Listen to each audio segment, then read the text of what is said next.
we're back for our last one. Let's do some chops. Now, these are your loins, probably the biggest piece that you're going to mess with, and also the best. You have your fillet on the inside, your chops on the outside, you got a beautiful leg, and still another beautiful shank. So, right here, where your hip bone is that you slice down the middle to separate legs, you're going to go down. I hope you can see what I'm doing here. And you're going to come around the leg a little bit and remove this line of fat.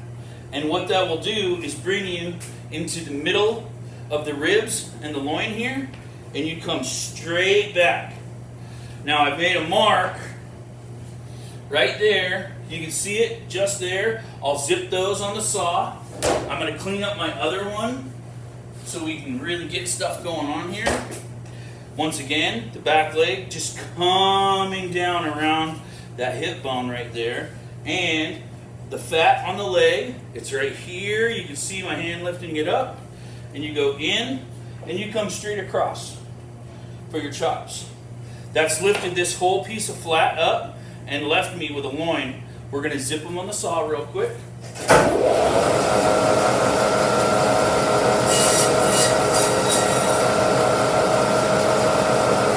That's what you're left with, a loin, a shank, and a leg, and here's your big flap. Same thing on this one. I know right where I'm going because I scored it with my knife.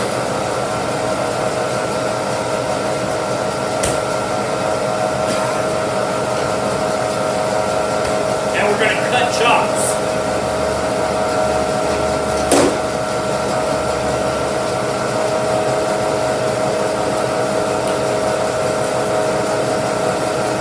Water just to make sure that the meat moves around a little easier. Beautiful little goat chops.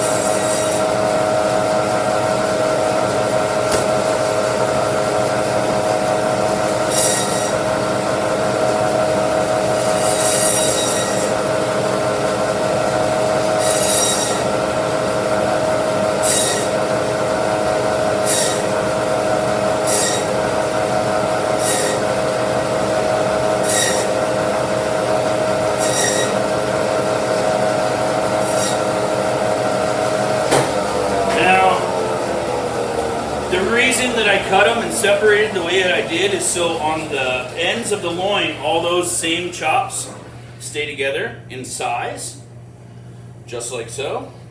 So there's 4 little beautiful goat chops. And as you move down the loin, you can see that the tenderloin is getting larger. So they're almost turning into like little T-bones. And then when you move further down the loin, you got a really nice little fillet. So those are like little porterhouses. 4 little beautiful goat chops per pack, and then you get into the sirloins. Now, they look like a porter on one side, and they look like a sirloin. You can see the sirloin bone right there. So I'll go 2 of those per pack, and they get a little bit bigger. 2 of those per pack, and then your biggest sirloin chop, which almost looks like a beef bone-in sirloin, and those get really big. So 2 of those per pack. Now we're all the way down to our leg and our shank left. So you want to go in your gramble spot, open up that tendon, and if you go right here in the middle of the knee, you can go straight across, open her up, bring her back, and then right in the middle, if you open her up with your knife, you can go right through the leg, leaving a really nice, big, meaty shank. We'll nip that off. I'm going to do that to the other one real quick. There's one nice big leg. I leave one hole for a large roaster, and I will cut the other one in half for 2 small roasters. So once again, go through the gramble spot. That's also where we hang the goat upside down when we're gutting them. Go right here in the middle of the knee, come across the leg, and then right in the front there's a little spot that if you hit, it'll let go and let you go right through that joint. Once again, lots of beautiful meat, a huge meaty shank. We'll cut this guy in half. We're going to take the nubs off of our back shanks. And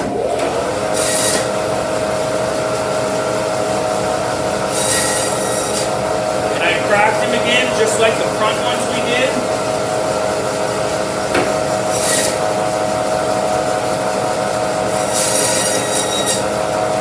Same thing. The other nub goes in the pile.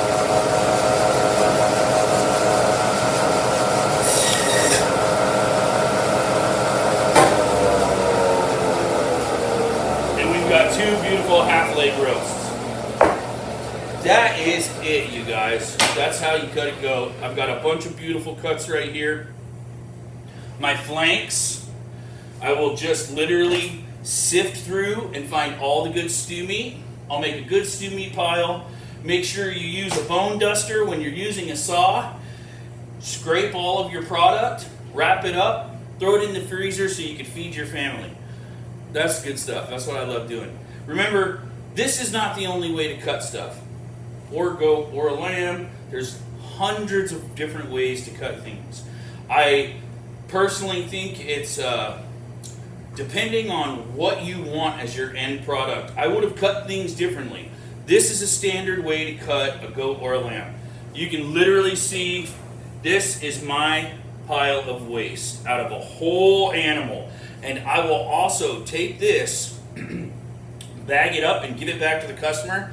Because if you really don't want to waste anything, you can take all of this, throw it in a stock pot, herb it up, make a really good stock, and you have wasted absolutely none of your animal. And that's how you cut a goat or a lamb.